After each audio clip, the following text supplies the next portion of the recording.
There isn't quite a natural destructive force like fire. Fire doesn't know how destructive it is, but how many times do you see something as innocent as a funhouse being burnt to the ground? The only thing fire ever did was exist, and existing is never a crime. Unless, of course, the flames were stoked by arson. And this innocent funhouse isn't so innocent.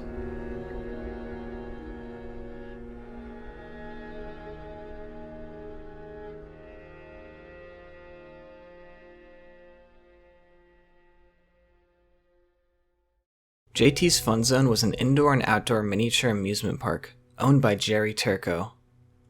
The park hosted a large variety of attractions, ranging from an indoor play gym and an actual gym, a racquetball court, indoor and outdoor swimming pools, a rock climbing area, an indoor merry-go-round, and even an arcade. But this was the late 90s, and the only reason anyone was going out was to rollerblade. JT's Skate Zone was an indoor skate park and roller derby rink that was located inside of JT's Fun Zone. Topple this with the park's indoor bar, and you've got yourself quite the combination of parents and kids all alike having a great time. So what exactly happened?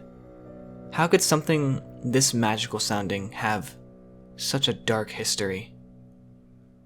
This family-owned, decently sized amusement park seemed like the perfect place for people of all ages. It stayed extremely popular throughout the late 90s, but its bad reputation didn't stem from the attractions themselves. Having your business being geared towards children and adults is really only something you see with larger chains and bigger amusement parks. This is primarily because they have the staff and the funding to operate on a larger scale.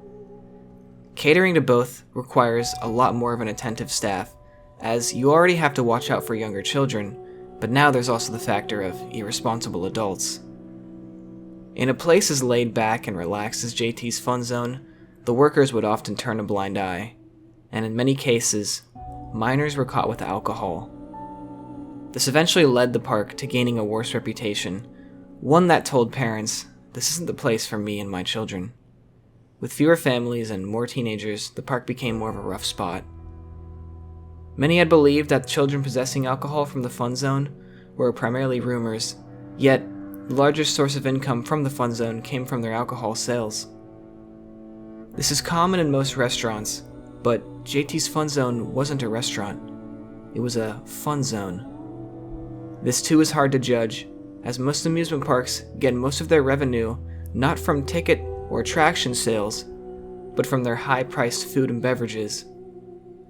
From my experience working and seeing many similar situations, it's easy to believe that this unfortunately happened, probably regularly. In 2002, Jerry Turco closed up shop with the Fun Zone on record for violating several New Jersey health and safety codes. This wouldn't be the end of the Fun Zone. Alas, this is where things get much, much worse. Rather than ending the Fun Zone's legacy, new owners came to run the park, taking the Fun Zone from what would have been an easy and painful death to a cruel and disturbing misfortune. Upon reopening a year later in 2003, in less than a year, reports had surfaced of sexual assault from the staff members and even the assistant manager towards underage children. This disgusting and cruel fact only worsened the already tarnished reputation of JT's Fun Zone. The park stayed open for another 3 years until 2006, where the park would finally close for good. But the story doesn't end here, as 5 years later, in 2011, the park was subjected to a large indoor fire, believed to be started by a group of arsonists.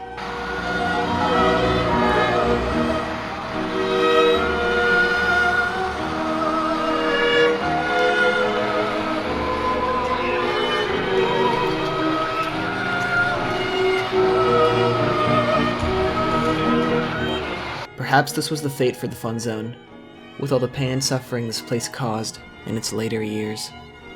JT's Fun Zone is no longer around.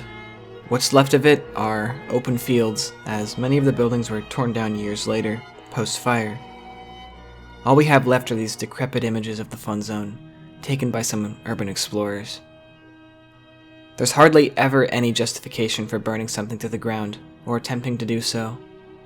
We'll never know the motive for these arsonists. Maybe it was kids seeking revenge. Maybe it was just a group of teenagers going out for a smoke. Or maybe it was someone who just wanted to watch the place burn.